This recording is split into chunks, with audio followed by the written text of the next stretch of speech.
चलिए जी, quickly start करते हैं और कंटिन्यू करते हैं हमारा unit number 4 of fundamental of investment, जहां पर हम पोर्टफोलियो से रिलेटेड सारे क्वेश्चंस यहाँ पर डिस्कशन कर रहे हैं। आप देख सकते हो क्वेश्चन नंबर 1 जो है ये आप ऑलरेडी यूनिट नंबर 1 में इसका पोर्शन कवर कर चुके हो, क्योंकि क्वेश्चन कहता है जी, क्वेश्चन हमें कहता है कमेंट कीजिए, राइट, बताइए। आपको बोलता है क्वेश्चन, फाइंड करिए expected return on all securities and portfolio made y equal components of all securities. तो बेटा मैंने आपको पहले बताया था कि अगर मुझे कभी भी एक्सपेक्टेड रिटर्न निकालना है, मुझे अगर कभी भी एक्सपेक्टेड रिटर्न, जिसको हम शॉर्ट में कहते हैं ER, अगर मुझे कभी भी एक्सपेक्टेड रिटर्न निकालना होता है तो इसको हम मल्टीप्लाई कर देते हैं प्रोबेबिलिटी को विद द रिटर्न। तो आपको क्वेश्चन में देख लीजिए, प्रोबेबिलिटी गिवन है और आपको रिस्पेक्टिवली रिटर्न गिवन है।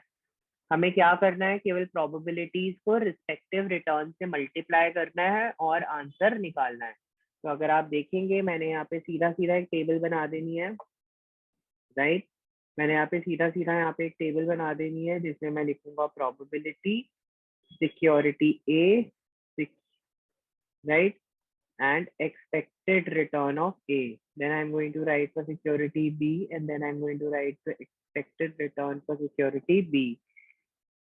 Security C, expected return for security C, and मुझे security D दे रखा है, expected return for security D. मुझे बेसिकली ये सारी चीजें कैलकुलेट करनी है, तो मैं जल्दी जल्दी कैलकुलेट कर देता हूँ। मुझे बोला गया है 0.25, 0.35। पहले मैं जो मुझे दे रखा है ना डेटा, पहले मैं इसको क्वेश्चन पेपर से कॉपी कर लेता हूँ, जिससे कि मैं कहीं पे गलती ना करूँ। ठीक है, 2, 4, 5, क्योंकि कई बार क्या होता है ना, हमसे कॉपी करने में ही गलती हो जाती है। तो हम सबसे पहले इसको जल्दी से कॉपी कर लेते हैं। अब मेरा नेक्स्ट स्टेप क्या है, मेरा कैलकुलेटर कम गया जी, अरे मेरा कैलकुलेटर, चलिए कोई बात नहीं। आप यहाँ पे जल्दी से इसको मल्टीप्लाई करके चलेंगे। हमारा यहाँ पे पहला फिगर दे रखा है 0.25 into 3, that gives you 0.75, right? 0.35 into 4, 1.4, 0.4 into 2, that gives you 0.8, right? मैं इसका टोटल कर लेता हूँ, 0.75 plus 1.4 plus 0.8, 2.95 is it? देख लीजिए, 2.95 होगा इसका हमारा, देख लीजिए 2.95 ही आ रहा है आंसर भी, राइट। सिमिलरली आप देख सकते हैं यहाँ पर हम मल्टीप्लाई करेंगे, that would be 0.25 into 2, that is 0.5, 4 into 0.35, and then we have 2 into 0.4, that gives you 0.8। इसका टोटल निकालेंगे जो कि आएगा 3.9, है ना। मैंने ठीक किया, 5 into 0.4 होगा, इट शुड बी 2, राइट। देखा, कॉपिंग एरर, राइट। इसके बाद में बेटा मुझे नेक्स्ट बोलता है 5 into 0.25, 1.25, 3 into 0.35, that gives me 1.05, and lastly 2 into 0.4, that gives me 0.8. So gives me a total of 3.1. 4 into 0.25, that is 1. 3 into 0.35, that's 1.05, and then it's 1 into 0.4, that gives you 0.4, and the total is 2.45. जल्दी से बताएं बेटा, अगर इसी question में मुझे additional point बोलता कि आप कौन सा सिक्योरिटी सिलेक्ट करोगे, राइट, आप कौन सा सिक्योरिटी सिलेक्ट करोगे, तो जल्दी बता दो। The selection of the security will be dependent upon जिसका रिटर्न सबसे हाईएस्ट होगा। तो आप देख सकते हो, the one with the highest return, that is security number B, I will be opting for that because security number 3 का expected return सबसे highest है, right? चलिए जी, जल्दी से मूव ऑन कर लेते हैं नेक्स्ट क्वेश्चन पे, दैट इज क्वेश्चन नंबर 2। आप देख सकते हैं नेक्स्ट क्वेश्चन में मुझे बोला गया है, कि आपको जो है ना रिस्क निकालना है, रिटर्न निकालना है of the portfolio, right. Risk और रिटर्न निकालना है पोर्टफोलियो का। अगर मैंने 50% स्टॉक लगाया, 50% लगाया है in each stock. Sir what do you mean by 50% in each stock? बेटा अगर मेरे पास 100 रुपए हैं, तो 100 रुपए में से बोला 50% मैंने लगाया जैक में और 50% मैंने लगाया जिल में। तो इसका मतलब क्या हो गया? सर मेरा जो इन्वेस्टमेंट है ना वो रिस्पेक्टिवली थोड़ा थोड़ा, मतलब मेरा जो इन्वेस्टमेंट है वो बट गया। तो मुझे टोटल में बताना है कि मेरी एक्सपेक्टेड रिटर्न क्या है। बेटा देखो, chapter number 1 and chapter number 2 में फर्क क्या है, हम वहां पर ना इस रिस्पेक्टिव सिक्योरिटीज का निकालते थे, ठीक है। पोर्टफोलियो क्या है? पोर्टफोलियो हमारा बंडल, जब हम वर्ड कहते हैं पोर्टफोलियो, तो पोर्टफोलियो का मतलब हो गया हमारा bundle of securities, bundle of fund. मतलब मैंने काफी सारा पैसा काफी सारे सिक्योरिटीज एंड फंड्स पे लगा रखा है। तो मैं अगर निकालना चाहता हूँ मेरे पोर्टफोलियो का, तो बेटा मैंने जहां जहां पैसा जितने जितने वेट पे लगा रखा होगा उसकी बेसिस पे कैलकुलेशन करूंगा। तो वही यहाँ पर हम कैलकुलेशन कर रहे हैं, राइट। आई होप यहाँ तक कोई प्रॉब्लम नहीं होनी चाहिए। We'll quickly start solving. मैं आपको रिटर्न, रिस्क एंड रिटर्न का जो फॉर्मूला है वो ऑलरेडी पता है, देख लीजिए, मुझे कुछ बताने की जरूरत नहीं है, देख लीजिए। मेरा जो रिटर्न ऑफ द पोर्टफोलियो क्या होता है? Return of the portfolio is always R the return into the probability, right. Similarly मुझे अगर यहाँ पे return of any other portfolio निकालना है तो वो भी ऐसे ही निकलेगा। I hope I am clear, कोई प्रॉब्लम तो नहीं है, राइट। हमारा जो सेकेंड रिक्वायरमेंट है वो ये है कि मेरे को, मुझे यहाँ पे क्या निकालना है? मुझे यहाँ पे सबसे पहले पोर्टफोलियो का रिटर्न निकालना है और फिर उसके बाद मुझे यहाँ पर उसका रिस्क भी निकालना है, right. I will be using a certain particular type of फॉर्मूले, I be using certain formulas for here. तो बेटा अगर मुझे return of a particular portfolio calculate करना है, तो सबसे ना पहले मुझे यहाँ पे क्या कैलकुलेट करना पड़ेगा? बेटा देख सकते हैं आप, मुझे सबसे पहले यहाँ पे क्या कैलकुलेट करना पड़ेगा? सर सबसे पहले ना मुझे ना आर कैलकुलेट करना पड़ेगा। आर कैसे कैलकुलेट होगा, जल्दी बता दे। आर कैसे कैलकुलेट होगा? नाउ हम आर कैसे यहाँ पे कैलकुलेट करेंगे, जल्दी से मुझे बता दीजिए। देखो सीधा सीधा कैलकुलेशन होगा। मुझे यहाँ पे बताना है रिटर्न, ठीक है, रिटर्न ऑफ पोर्टफोलियो। बेटा पोर्टफोलियो में मेरे पास दो सिक्योरिटीज है, पोर्टफोलियो में मेरे पास कितनी सिक्योरिटीज हैं? दो सिक्योरिटीज हैं, एक जैक एक जिल, ये दो सिक्योरिटीज के नाम है, ठीक है। बेटा मुझे बोला गया, मुझे ना यहाँ पे 4 से 5 सेशंस दे रखे हैं, 4 से 5 सेशंस दे रखे हैं, इकोनॉमिक कंडीशंस दे रखे हैं और उनकी रिस्पेक्टिव प्रोबेबिलिटीज दे रखी हैं, राइट। इसका मतलब क्या है कि अगर मैं कहता हूँ बूम सिचुएशन है, अगर मैं कहता हूँ बूम सिचुएशन है, तो बोला गया है जैक जो है वो रिटर्न कैलकुलेट, जो रिटर्न रिसीव करेगा वो करेगा 20%, वेयर एज जिल जो है वो रिसीव करेगा 18%। बेटा अगर मैंने दोनों में पैसा लगा रखा है, जैक में भी पैसा लगा रखा है जिल में भी पैसा लगा रखा है, और मुझे क्वेश्चन ने पहले ही बता दिया था कि मैंने दोनों में ना 50-50% लगा रखा है, तो क्या मैं इन दोनों की एवरेज रिटर्न निकाल सकता हूँ? क्या मैं यहाँ पे इन दोनों की एवरेज रिटर्न निकाल सकता हूँ? जल्दी बता दो कैसे निकालेंगे। सर बिल्कुल सही कहा, R of Jack plus R of Jill divided by 2। तो सिंपल, हमने करा 20% या 0.20 प्लस 0.18 डिवाइड बाई 2। तो आप देख सकते हो यहाँ पे हमारे पास आ जाएगा 19%। सर पॉइंट क्यों लिया? क्योंकि हम कभी कभी परसेंटेजेस, ये रिटर्न होते हैं इनको पॉइंट से भी मेंशन कर सकते हैं, तो कंफ्यूज नहीं होना है।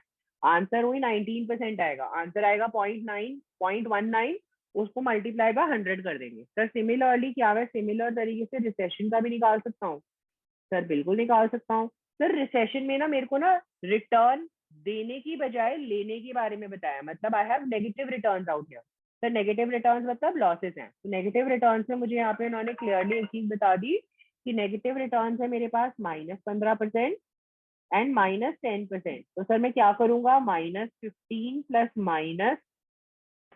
10 डिवाइडेड बाय 2, तो मेरे पास आंसर आ जाएगा -12.5%। आई होप कोई प्रॉब्लम नहीं है, सब कुछ परफेक्टली क्लियर है। सर सिमिलरली मुझे तीसरा मेथड दे रखा है which is normal. Normal sir अगर नॉर्मल होगा तो it is 14 and 18। Sir 14 and 18 मतलब 32 divided by 2, that means it comes out to be 16%। तो सिमिलरली मैंने एवरेज का भी निकाल लिया और स्टैग्नेंट का भी निकाल लिया, राइट। टैबुलर प्रेजेंटेशन में समझते हैं, राइट। चलो मैं इसको टैबुलर प्रेजेंटेशन में समझाने से पहले एक बार आपको रिस्क का फॉर्मूला भी बता देता हूँ, याद दिला देता हूँ। रिस्क का फॉर्मूला क्या था बेटा? हम रिस्क का फॉर्मूला निकालते थे जो भी हमारा रिटर्न आता था, जो भी हमारा रिटर्न आता था, या हम कहें इस हमारा जो भी रिटर्न आता था जिसको हम कहते थे मीन रिटर्न, है ना। हम क्या करते थे, आर को मीन रिटर्न से माइनस कर देते थे, है ना, उसका स्क्वायर करते थे, ठीक है, और उसे प्रोबेबिलिटी से मल्टीप्लाई कर देते थे और उसका समेशन निकाल देते थे, राइट। आपको याद आया कुछ? हम यहाँ पे कुछ करते थे, हम यहाँ पे फिर से रिपीट कर रहा हूँ, मैंने क्या कहा? मैंने कहा सर मैंने जो रिस्क, जो मैंने एक तरीके से यहाँ पे एवरेज रिटर्न निकाला था फॉर द एंटायर थिंग, है ना, तो मेरा जो एवरेज रिटर्न था, मीन जिसको हमने कहा था, मीन को जब मैं मेरे रिटर्न से माइनस करता हूँ, उसका स्क्वायर करता हूँ, स्क्वायर करके उसको प्रोबेबिलिटी से मल्टीप्लाई करता हूँ, उसका जो समेशन होता है, सिग्मा होता है, उसका अंडर रूट जो होता है उसे मैं यहाँ पे रिस्क कहता हूँ, जिसको मैं डिनोट करता हूँ by the sign of standard deviation, right. तो रिस्क बेसिकली हमने यूनिट नंबर 1 में भी पढ़ा था, that risk is nothing but the standard deviation, right. Risk is nothing but the standard deviation. तो स्टैंडर्ड डेविएशन निकालने का वही फॉर्मूला है, हम भी वही करेंगे, राइट। चलिए टैबुलर फॉर्म में इसको प्रेजेंट कर लेते हैं सो दैट हमारी चीजें थोड़ी सी क्लियर हो जाए। इजी इजी कैलकुलेशंस है, जल्दी जल्दी कैलकुलेशंस करेंगे जिससे कि हमारे को ज्यादा दिक्कत ना हो। मुझे बस एक सेकंड का टाइम दे दीजिए, I just bring the calculator. Right, तो जल्दी से हम सॉल्व कर लेते हैं इसे। यहाँ पर तो हम सबसे पहले लिखेंगे इकोनॉमिक कंडीशन, फिर उसके बाद हमारा जो नेक्स्ट मेंशनिंग रहेगा वो रहेगा प्रोबेबिलिटी का, ठीक है। फिर हमारा नेक्स्ट मेंशन रहेगा return Jack, return Jill, then return, ये हमारा मीन आ रहा है ना, which is my return Jack and Jill, right. हमारा economic condition is boom, recession, normal, below average and last stagnant. Probabilities given to us is 0.10, 0.15, 0.25, 0.30, 0.20. Return of Jack 20, minus 15, 14, 10, 8, 18, minus 10, 18, 12 and 10। यहाँ पे हमने क्या निकालना है? बस सीधा सीधा इनका एवरेज निकालना है। देखो ऊपर निकाला हुआ है, यहाँ पे 19 आया था, यहाँ पे माइनस 12.5 आया था, राइट। यहाँ पे 16 आया था, यहाँ पर 11 और यहाँ पे 9, राइट। इसके बाद में हमें जो नेक्स्ट चीज निकालनी है, सर हमें पता है कि ये हमारा क्या था, जल्दी बताएं। ये हमारा टोटल रिटर्न है, राइट। अब मैंने क्या निकालना है, जल्दी से बताओ। मैंने मल्टीप्लाई करना है आर को पी के साथ, है ना। जो मेरी प्रोबेबिलिटी गिवन है उसको मैं मल्टीप्लाई करूंगा आर के साथ। तो मेरी प्रोबेबिलिटी जैसे 19 है तो यहाँ पे आ जाएगा 1.9, 12.5 इंटू 0.15,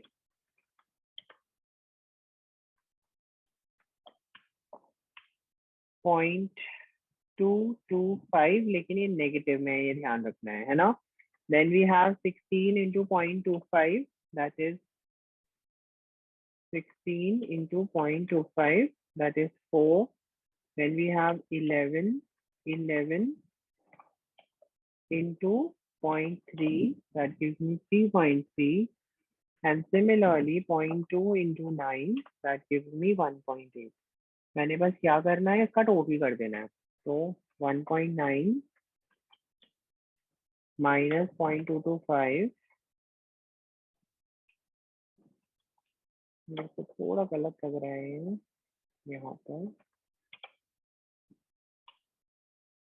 12.5 इंटू 0.15, बेटा 1.875 है।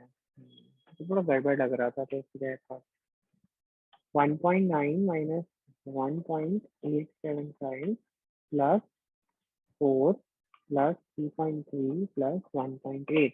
तो आप देख सकते हैं मेरा यहाँ पे आंसर आ गया 9.125, राइट। तो आप देख सकते हैं हमारा यहाँ पे आंसर उससे मैच कर गया, राइट। नेक्स्ट क्या निकालना है जल्दी बता दो। इसके बाद में हमें क्या निकालना है, अब हमें रिटर्न। अब हमें रिटर्न तो निकल गया, राइट। तो मैं यहाँ पे देख सकता हूँ that the return for my respective portfolio is 9.125%।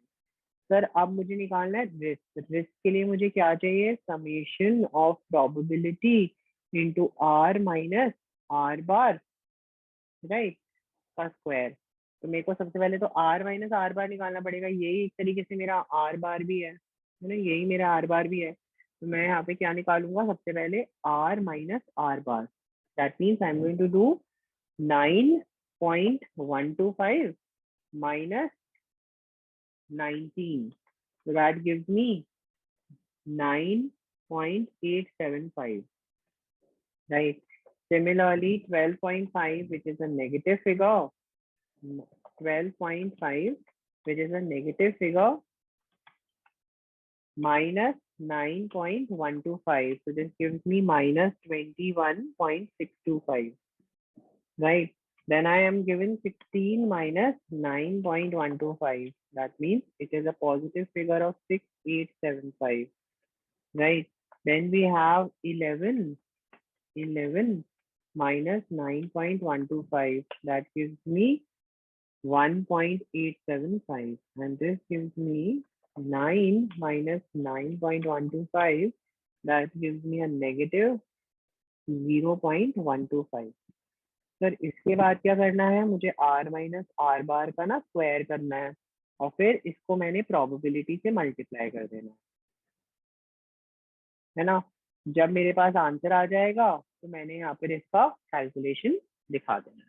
तो आप देख सकते हैं मैंने क्या करना है, बस इनके स्क्वायर करने हैं। 9.875 का स्क्वायर 97.51। आई गेस अब आप लोग कर लोगे तो can we move on, because the video will become very lengthy. मेरे ख्याल से अब आप इसको कंप्लीट कर लोगे। जब आप देखोगे तो इसका सॉल्विंग आएगा 92.772, जो आपकी बुक में भी दे रखा है, राइट। हमने बस इसे हमारे अप्लाई करना है फॉर्मूले में, राइट। फॉर्मूले में अप्लाई करने के लिए सर स्क्वायर रूट निकालने का फॉर्मूला पता ही होगा वैसे, लेकिन जिन बच्चों के ना कैलकुलेटर आपने पहली बार जिंदगी में उठाया है, तो बेटा हमारे पास कैलकुलेटर में ना स्क्वायर रूट का वो होता है, क्या नाम है, ये रहा, ये स्क्वायर रूट का बटन होता है, ठीक है ना, जिससे स्क्वायर रूट बन रहा है, ये रहा, ये वाला बटन, ठीक है। तो इस स्क्वायर रूट वाले बटन को प्रेस करोगे ना एक बार, तो आपको आंसर आ जाएगा स्क्वायर रूट का, right. This is just for those students who doesn't know what a square root is, because there will be a few non math students also available here, right. चलिए next, इसके बाद में हमारे पास जो next question दे रखा है, आप देख सकते हैं question number 3। Question number 3 again very very easy question. बोलता है mister A has a portfolio of 5 securities, मतलब 5 सिक्योरिटीज है मिस्टर ए के पास में। मिस्टर ए के पास में 5 सिक्योरिटीज हैं, राइट। 5 सिक्योरिटीज हैं, राइट। आपको ये बता दिया उन्होंने कितना कितना अमाउंट किस किस सिक्योरिटी में इन्वेस्ट किया है। देख लीजिए, मैं इसको थोड़ा बड़ा कर देता हूँ, बिकॉज मैंने क्या करना है, कोशिश करनी है आपको जिसे कम टाइम में ज्यादा क्वेश्चन कवर कर पाऊँ, तो मैं आपको क्वेश्चन थोड़ा बड़ा करके दिखाता हूँ। आप देख सकते हो, बोला है 1,50,000 is the amount that I have invested here, right. 1,50,000 is the amount I have invested here, and the return is 12%. On a very similar note, 259%, 3 lakh 15%, 1 lakh 18%, 2 lakh 14%. बेटा आपसे मांगा है एक्सपेक्टेड रिटर्न, जल्दी बता दो एक्सपेक्टेड रिटर्न निकालने का formula हमने चैप्टर 1 में क्या पढ़ा था। सर रिटर्न इनटू प्रोबेबिलिटी, हो इसमें तो प्रोबेबिलिटी है ही नहीं, अब क्या करें सर। बेटा ध्यान से क्वेश्चन देखो, एक्सपेक्टेड रिटर्न गिवन है क्वेश्चन में, हमें निकालना नहीं है। सिक्योरिटी का एक्सपेक्टेड रिटर्न क्वेश्चन में दे रखा है, हमें तो पोर्टफोलियो का बताना है। जल्दी से बताओ पोर्टफोलियो का कैसे निकाल लोगे बेटा? इसने टोटल में 1.5 लाख, 2.5 लाख, 3 लाख, 1 लाख, 2 लाख इतना पैसा लगा रखा है मार्केट में अपने पोर्टफोलियो में। तो मैं क्या करूंगा, इसके हिसाब से इसका वेट नहीं निकाल सकता? बिल्कुल सर। सर ये जो वेट आएंगे, क्या मैं इसको इसके एक्सपेक्टेड रिटर्न के हिसाब से मल्टीप्लाई करके अपना वेटेड रिटर्न निकाल लूं? तो ये जो वेटेड रिटर्न है एक तरीके से वही मेरा एक्सपेक्टेड रिटर्न हो जाएगा ना, राइट? तो सर मैंने ये जो पहला आंसर निकाला ये 15.15, ये कैसे निकला सर? 1,50,000 को मैंने टोटल अमाउंट इन्वेस्टेड से डिवाइड कर दिया, राइट? फिर से रिपीट कर रहा हूँ, ये जो मेरा अमाउंट इन्वेस्टेड है 1.5 लाख, इसको मैंने टोटल 10 लाख से डिवाइड कर दिया, तो मुझे मिल गया मेरा weight, right? Similarly we did for the next one, 2,50,000 divided by 0.25। बेटा क्वेश्चंस को ना करना पड़ेगा आपको, you have to do solve these questions in registers, right? तभी कॉन्फिडेंस आएगा, प्रैक्टिस आएगी। केवल पढ़ के जाने से अच्छा ये ऐसे किया था ऐसे किया था, एग्जाम में सब ब्लैंक हो जाओगे, ठीक है ना? तो मैं यहाँ पे अगर क्वेश्चन सॉल्व नहीं कर रहा हूँ, इसके पीछे का रीजन ये है कि आपको सॉल्व करने के लिए टाइम दे रहा हूँ, आप सॉल्व कर लीजिए, राइट? नेक्स्ट क्वेश्चन अगर आप देखेंगे, बहुत अगेन एक्सपेक्टेड रिटर्न कैसे निकला देखो, ये जो हमारे पास आंसर आया देख लीजिए। अब आप देख लो ये पॉइंट में आ रहा है क्योंकि मेरे वेट पॉइंट में है, ये भी इन्होंने पॉइंट में लिया। बेटा अगर ये 0.12, 0.9 लेने की बजाय 12, 9, 15, 18, 14 लेता तो ये मल्टीप्लाई करने की जरूरत नहीं पड़ती। समझ आ गया? तो आप as it is chapter, as it is question से भी चेपर अभी कर सकते हो या इस बुक के तरीके से भी कर सकते हो। It's totally your wish, right? आपकी मर्जी है, इसमें कोई आपको परेशान नहीं कर सकता। सर अगला question, again another easy question based on portfolio management. एक काफी सिंपल क्वेश्चन है। हमें बोला है कि हमारे पास में दो सिक्योरिटीज हैं और दोनों सिक्योरिटीज में ना हमने ना इक्वल इक्वल रेशियो में काम लगा रखा है, पैसा लगा रखा है। फिर से रिपीट कर रहा हूँ, हमें बोला गया है कि मेरे पास में दो शेयर हैं ए और बी, दो सिक्योरिटीज हैं ए और बी, और दोनों सिक्योरिटीज में ना मैंने इक्वल प्रोपोर्शन में पैसा लगा रखा है। Sir very good, equal proportion में पैसा लगा रखा है, इसका मतलब वेट क्या है? इक्वल है, ठीक है? बोलता है एक्सपेक्टेड रिटर्न ए का मुझे 24% दे रखा है, एक्सपेक्टेड रिटर्न बी का मुझे 19% दे रखा है। सर एक्सपेक्टेड रिस्क, अरे सर ये तो पहली बार मिला। सर एक्सपेक्टेड रिस्क वही है जो ऊपर स्टैंडर्ड डेविएशन आप निकाल रहे थे, है ना? तो मतलब आपको स्टैंडर्ड डेविएशन ऑफ ए दे दिया और स्टैंडर्ड डेविएशन ऑफ बी दे दिया, ठीक है? आपको बोल दिया कि इन दोनों सिक्योरिटीज के बीच में एक पॉजिटिव कोरिलेशन है। फिर इसका क्या काम है बेटा? दोनों जो सिक्योरिटीज है ना, ये एक दूसरे से 0.6% रिलेटेड है, 0.6 टाइम्स रिलेटेड है, okay?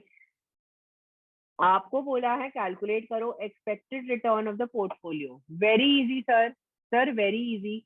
Expected return of portfolio निकालने का तरीका, weight of A into expected return of A plus weight of B into expected return of B upon weight of A plus weight of B. सही बोला sir? Sir सही बोला बिल्कुल? Sir बिल्कुल सही बोला आपने, तो यहाँ पर तो एकदम कमाल कर दिया आपने, एकदम करेक्ट बोल दिया, राइट? चलिए जल्दी बताएं, देख लीजिए इसी तरीके से सॉल्व करा होगा इन्होंने। ये देखो calculated weight of A, weight of B, return of A, return of B, standard deviation R, right? Right, right. देख लीजिए एक्सपेक्टेड रिटर्न निकालने के लिए, देख लीजिए देख लीजिए। बस मैंने एडिशनली में वेट ए अपॉन वेट बी इसलिए किया क्योंकि यूजुअली वेट ए प्लस वेट बी हमेशा 1 होता है, राइट? मैंने इसीलिए डिवाइड कर दिया जिससे कि कभी कभी हमें ना अमाउंट के टर्म्स में दे रखा होता है, अमाउंट के टर्म में दे रखा होता है तो हमें कैलकुलेशन करने में नीचे डिनोमिनेटर में एक फिगर आ जाती है, इसलिए हमें दे रखा है, राइट? आप चाहो तो ये भी यूज कर सकते हो, कोई प्रॉब्लम नहीं है, राइट? चलिए नेक्स्ट हमें बोलता है एक्सपेक्टेड रिस्क बताओ।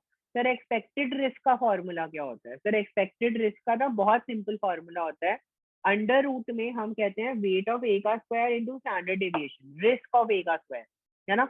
रिस्क ऑफ ए, सर जिसका वेट लो उसका रिस्क मल्टीप्लाई करके दोनों का स्क्वायर स्क्वायर कर दो। Sir weight of B into weight risk of B square square again. अब आपको पता है ना ए प्लस बी का होल स्क्वायर क्या होता है, A square plus B square plus plus 2ab। तो हमने क्या कर दिया, plus 2 times, right, 2 times the weight and the risk, the weight and the risk and the correlation से मल्टीप्लाई कर दिया, राइट। वंस अगेन, राइट, मैंने इसको कोरिलेशन से मल्टीप्लाई कर दिया। सारी फिगर्स बच्चा मुझे गिवन है क्वेश्चन में, मुझे कुछ और नहीं करना। जल्दी से बता दें, 2 पार्ट तो बिल्कुल क्लियर होने चाहिए, कोई डाउट नहीं होना चाहिए। बोलता है हमें क्वेश्चन में थर्ड पार्ट बोलता है कि सपोज करिए अगर एक इन्वेस्टर है वो रिड्यूस करना चाहता है पोर्टफोलियो रिस्क टू 15%।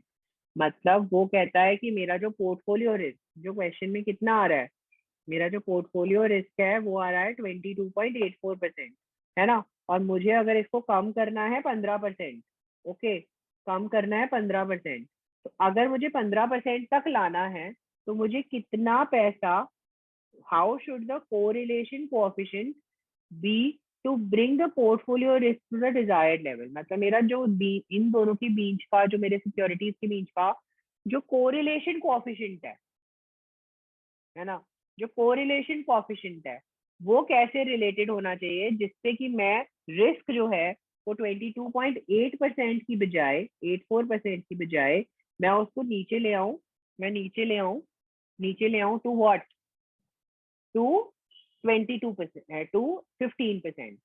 बच्चा इस क्वेश्चन में मेरे को सब कुछ दे रखा है एक चीज के अलावा, क्या बेटा, मुझे क्वेश्चन में बोला कि ये जो मेरा कोएफिशिएंट ये है ना, ये जो आंसर मैंने निकाला, अगर मैं इसको स्क्वायर कर दूं, राइट, मुझे बोला है मेरा रिस्क जो है वो 15% होना चाहिए, मेरा रिस्क 15% होना चाहिए। इसका मतलब मेरा standard ovation of the portfolio should be 15%।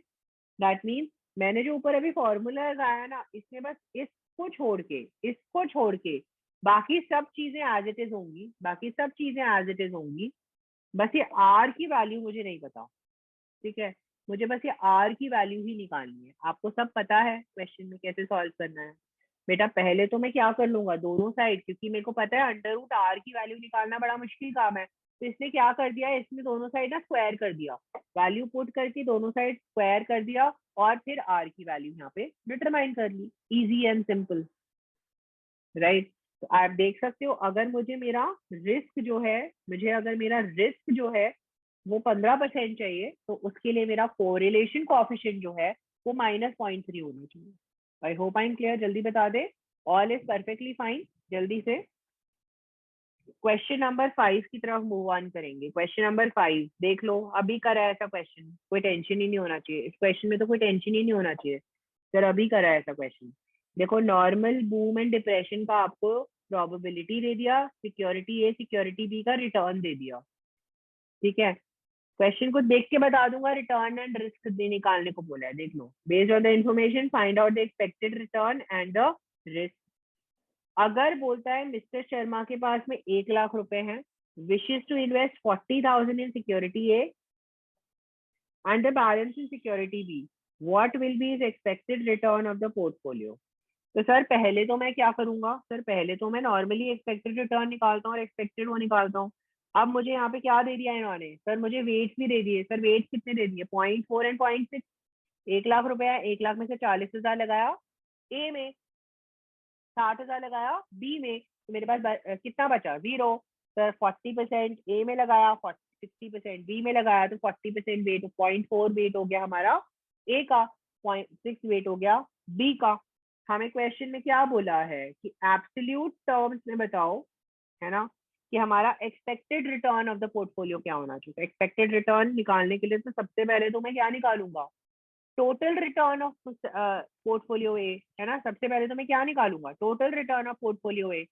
After that मैं नेक्स्ट चीज क्या निकालूंगा, टोटल रिटर्न के बाद सर नेक्स्ट चीज जो मैं निकालूंगा वो निकालूंगा टोटल रिटर्न ऑफ पोर्टफोलियो की। तो आप देख सकते हो इन्होंने यही निकाला, एक्सपेक्टेड रिटर्न, फॉर्मूला अप्लाई करके स्टैंडर्ड डेविएशन मतलब रिस्क, क्योंकि हमें सबसे पहले क्वेश्चन में यही करने को बोला था।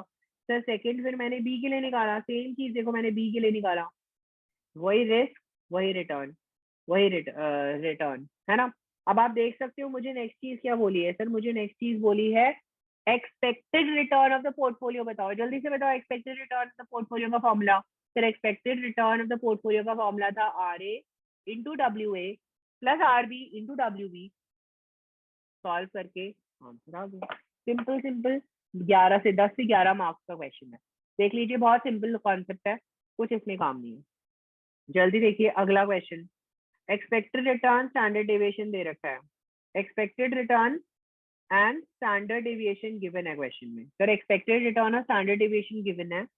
ओहो एक्सपेक्टेड रिटर्न दे रखा है। अरे सर इस बार तो कैलकुलेट करने को बोला ही नहीं। ना ना एक्सपेक्टेड रिटर्न, ना तो एक्सपेक्टेड रिटर्न, ना तो स्टैंडर्ड डेविएशन, हमें तो कैलकुलेट करके दे दिया इन्होंने। ठीक है, बोलता है covariance between stock X and Y निकालो, कि कोवेरिएंस निकालो। Sir expected return of portfolio निकालो, एक्सपेक्टेड रिस्क ऑफ पोर्टफोलियो। देख लीजिए ये दोनों तो आपको आते हैं, कोई टेंशन नहीं है, अभी हम करते हुए आए हैं। सर पहले वाले का फॉर्मूला क्या लगेगा, W A into R A plus W B into R B. X है सॉरी, इसमें एक्स एक्स ले लेंगे एंड वाई वाई ले लेंगे, क्योंकि मुझे ए बी से याद है वैसे। सर रिस्क का फॉर्मूला क्या था, क्या था, बड़ा सा एक फॉर्मूला था, डब्ल्यू ए का square standard deviation of A का स्क्वायर डब्ल्यू बी का square standard deviation of B का square plus 2 times W A W B standard deviation A standard deviation B और आर। सर आर भी मुझे question में दे रखा है। सर एक चीज तो देखी नहीं, हमें वेट कहाँ दे रखे हैं, बिल्कुल दे रखे हैं बेटा, देखो 70% एंड 30%। 70% एक्स में लगाया है, 30% वाई में लगाया है, तो 0.7 एंड 0.3 दे रखा है क्वेश्चन में। बोलता है what should be the correlation coefficient between the returns on the two securities to get the minimum portfolio risk. बोलता है मिनिमम पोर्टफोलियो रिस्क लाना है ना। मिनिमम पोर्टफोलियो रिस्क लाने के लिए मुझे कितना कोरिलेशन है, तो देखो वही वाला फॉर्मूला है, बस हम वहां पे लगा देंगे। अभी मिनिमम का डेफिनेशन बस हमें समझना है।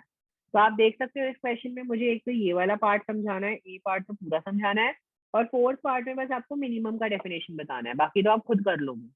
राइट, जल्दी से पॉज कर लो वीडियो, खुद कर लो, फिर उसके बाद हम आगे कंटिन्यू करेंगे। राइट, चलिए आई होप आप लोगों ने अभी तक कर लिया होगा। आगे बढ़ते हैं जल्दी से, हम बात करते हैं कोवेरिएंस की। सर कोवेरिएंस का फॉर्मूला होता है, बहुत सिंपल फॉर्मूला होता है। यूजुअली हम जब ये जो कोएफिशिएंट ऑफ कोरिलेशन होता है ना, ये जो कोएफिशिएंट कोएफिशिएंट कोरिलेशन कोएफिशिएंट का जो हमारा ये जो आर का फॉर्मूला होता है ना, आर का हमारे पास फॉर्मूला होता है, वो कहता है covariance of A B upon standard deviation of A into standard deviation of B. ये हमारे पास आर का फॉर्मूला होता है। तो सर अब इस क्वेश्चन में मुझे आर तो गिवन है, ये भी गिवन है, ये गिवन नहीं है, तो मैं ये निकाल लूंगा। तो आप देख सकते हो ना कोवेरिएंस ऑफ ए बी का फॉर्मूला क्या हो गया, sir R into standard deviation of A standard deviation of B. ये हमारा सिंपल फॉर्मूला होगा। That is how we basically calculate. Basic formula है, कैसे डिराइव हुआ, इतना डिटेल में जाने की जरूरत नहीं है, अनटिल अनलेस आप सीएमए कर रहे हो, है ना, सीएस भी नहीं, सीएमए और सीए कर रहे हो, तो आपको इतनी डिटेल में घुसने का फायदा है। अदरवाइज तो इतना डिटेल में घुसने का कोई फायदा नहीं है, कोई बेनिफिट नहीं है ना। तो टाइमली ऊपर ऊपर से स्टडी कर रहे हैं हम। Right, expected return, I hope आपका आंसर आ ही गया होगा। एक्सपेक्टेड रिस्क का भी आंसर आ ही गया होगा। सर बोलता है मिनिमम, मुझे बोलता है, अगर मेरे को बोलता है मिनिमम, देखो ये थ्योरी क्वेश्चन है, ये प्रैक्टिकली सॉल्व करके सॉल्व नहीं करना। क्यों, क्योंकि मुझे यहाँ पे रेट नहीं दे रखा होता। अगर रेट दे रखा होता तो ये एक थ्योरेटिकल क्वेश्चन होता, तो ये प्रैक्टिकल क्वेश्चन होता, सॉरी। आप बोलता है कि मैं जो मिनिमम पोर्टफोलियो रिस्क ले सकता हूँ, मिनिमम पोर्टफोलियो रिस्क वो -1 ले सकता हूँ। ठीक है, इसका मतलब अगर मुझे पोर्टफोलियो रिस्क मिनिमम रखना है, पोर्टफोलियो रिस्क को मिनिमम रखना है, देखो मेरा पोर्टफोलियो रिस्क कितना आ रहा है, मेरा पोर्टफोलियो रिस्क जो है वो आ रहा है 4.25। सर ये जो 4.25 है ना, मेरा जो मैक्सिमम मिनिमम कोरिलेशन कोएफिशिएंट जो है ना, वो -1 हो सकता है ना। जब ये -1 होगा ना, तो मेरा जो मैं इन्वेस्टमेंट्स में ऐसे करूंगा जैसे कि मेरी रिस्क जो है वो बिल्कुल कम से कम हो जाएगी, है ना। जब मेरा कोरिलेशन कोएफिशिएंट जो है वो -1 होगा, तब मैंने अपना पोर्टफोलियो ऐसे लगा रखा है कि आई will be having the minimum risk in of earning, right, and hence हमारा जो पोर्टफोलियो है वो मिनिमम रिस्क लेस रिस्की होगा। ठीक है, फिर से रिपीट कर रहा हूँ, कीवर्ड हाईलाइट कर देता हूँ। बोलता है जब हमारा कोएफिशिएंट कोरिलेशन, जब मेरा ये जो कोरिलेशन कोएफिशिएंट जो है, हो जा, जब मेरा कोरिलेशन कोएफिशिएंट जो है, हो ही नहीं रहा है तो, अरे रुको, आई यूज नॉर्मल पेन। जब मेरा कोरिलेशन कोएफिशिएंट जो है वो अगर मेरा -1 होगा, है ना, I will earn the minimum portfolio risk. इससे क्या होगा, मेरा टोटल रिस्क जो है वो रिड्यूस हो जाएगा, जिससे मेरा पोर्टफोलियो है वो लीस्ट रिस्क लेवल पे आ जाएगा, लीस्ट रिस्क लेवल पे आ जाएगा। जब वो लीस्ट रिस्क लेवल पे आ जाएगा तो मेरे पोर्टफोलियो को मिनिमम रिस्क मिलेगा। जल्दी से बता दें, I hope the question is clear, right. अगला क्वेश्चन देख लो, पूरा का पूरा खुद कर सकते हो, देख लो, बिल्कुल रेपिटेटिव क्वेश्चन है, सेम क्वेश्चन जैसा भी हमने क्वेश्चन नंबर 6 किया, जैसा 5 किया, बिल्कुल वैसा सही क्वेश्चन है। वही ए बी के एक्सपेक्टेड रिटर्न दे रखा है, ए बी का रिस्क दे रखा है, कोरिलेशन दे रखा है, आपको बोला एक्सपेक्टेड रिटर्न वो निकालो, और 15% अगर आपका रिस्क हो जाता है तो डिजायर्ड लेवल भी बताओ। देखो सेम तरीके से सॉल्व भी किया हुआ है, सेम ही है मेरे ख्याल से, फिगर्स भी सेम ही है शायद इस क्वेश्चन, है ना। चलिए क्वेश्चन नंबर 8 देख लीजिए, बिल्कुल जी सेम है, देख लीजिए जी, बिल्कुल सेम है। वेट दे रखा है, expected return, risk, standard deviation, देख लो, रेपिटेटिव रेपिटेटिव क्वेश्चन है ना। बेटा मुझे बोला है मिनिमम एंड मैक्सिमम रिस्क बताओ, बेटा मिनिमम रिस्क में हम क्या करेंगे, मिनिमम रिस्क में हम क्या ले लेंगे, आर, क्योंकि आप देख सकते हो ना क्वेश्चन में आर मिसिंग है, तो मिनिमम रिस्क में आप आर ले लोगे -1, मैक्सिमम रिस्क में आप आर ले लोगे +1, दैट इज इट। देखो यही करा है इन्होंने, मिनिमम रिस्क में मेरा आर जो है वो मेरा -1 हो जाएगा, और आर जो हो जाएगा वो +1। कोई दिक्कत है जी? हाँ जी जल्दी बता दीजिए, कोई दिक्कत? बाकी का क्वेश्चन बिल्कुल सेम है जैसे हमने अभी तक किया है, राइट। और कोई दिक्कत है? जल्दी से क्वेश्चन नंबर 9 बिल्कुल सिमिलर टर्म्स पर है, कर लेंगे। क्वेश्चन नंबर 10 बिल्कुल सिमिलर टर्म्स पर है, कर लेंगे, राइट। क्वेश्चन नंबर 11, 11 को जरा मैं दिखाता हूँ आपको। 11 बिल्कुल वैसा सा है जी जैसा हमने अभी किया था, राइट, इफ यू रिमेम्बर, अभी हमने किया था। क्वेश्चन नंबर 1 बोलता है कैलकुलेट रिस्क रिटर्न इन्वेस्टमेंट इन इंडिविजुअल स्टॉक, मतलब मुझे पहले बोलता है रिस्क और रिटर्न इंडिविजुअल स्टॉक्स का बताओ, क्योंकि मुझे रिटर्न बता रखा है ना, तो मुझे बोला एक्सपेक्टेड रिस्क बताओ जी जल्दी से, एक्सपेक्टेड रिस्क रिटर्न, तो चैप्टर नंबर 1 का कॉन्सेप्ट आ गया। उसके बाद बोलता है पोर्टफोलियो रिस्क एंड रिटर्न भी बताओ, पोर्टफोलियो रिस्क और रिटर्न भी निकल जाएगा, फॉर्मूला आसान है, इजीली निकल जाएगा, राइट। उसके बाद बोलता है फाइंड आउट करो the proportion of each of the above two stocks to construct minimum risk portfolio, मतलब मुझे वेट्स बताओ जिससे मेरा रिस्क जो है वो मिनिमम हो जाए। बेटा अगर रिस्क मेरा मिनिमम करना है, मुझे मुझे अगर मेरा रिस्क मिनिमम करना है, तो आप देख सकते हो वेट ऑफ एस निकालने के लिए स्टैंडर्ड डेविएशन, मेरा यहाँ पे सिंपल सिंपल एक फॉर्मूला है, वेट ऑफ एस निकालने के लिए मैं यहाँ पे standard deviation of G and S को कैलकुलेट करता हूँ। सिमिलरली वेट ऑफ जी निकालने के लिए मैं यहाँ पे इसका कैलकुलेशन करता हूँ, राइट। इसी के बेस पे मैं यहाँ पे जब कैलकुलेशन करता हूँ तो मेरे पास इजीली यहाँ पे वेट कैलकुलेट हो जाते हैं। फिर से रिपीट कर रहा हूँ, मैंने वेट्स निकालने के लिए क्या एडिशनल काम किया, वेट्स निकालने के लिए मैंने कहा स्टैंडर्ड डेविएशन ऑफ जी, मतलब एस का वेट निकालने के लिए standard deviation of G upon standard deviation of G and S, दोनों को प्लस कर दिया। और स्टैंड वेट ऑफ जी निकालने के लिए मैंने क्या किया, standard deviation of S divided by standard deviation of G and S, दोनों को प्लस कर दिया। कोई प्रॉब्लम है? जल्दी बता दें, I hope it should be very clear. Question number 12 देख लीजिए, क्वेश्चन नंबर 12 हमें बोलता है दो वो हैं, दोनों के बीच का कोरिलेशन आपको दे रखा है, एक्सपेक्टेड रिटर्न, पोर्टफोलियो का रिस्क एंड रिटर्न बताना है। 3 केस दे रखे हैं अलग अलग कोरिलेशन के, तो तीनों केस में फॉर्मूला लगा के निकाल लोगे, ये आसान है, all is well, right. I hope आपको इसमें वो भी दे रखा है, हाँ 70-30 का वेट भी दे रखा है, बिल्कुल सही है, question is quite simple I guess. Question number 13 भी सिमिलर टर्म्स पर है बेटा, क्वेश्चन नंबर 14 भी सिमिलर टर्म्स पर है, right. Question number 15 is the only one which I will be discussing in the next lecture, right? Thank you.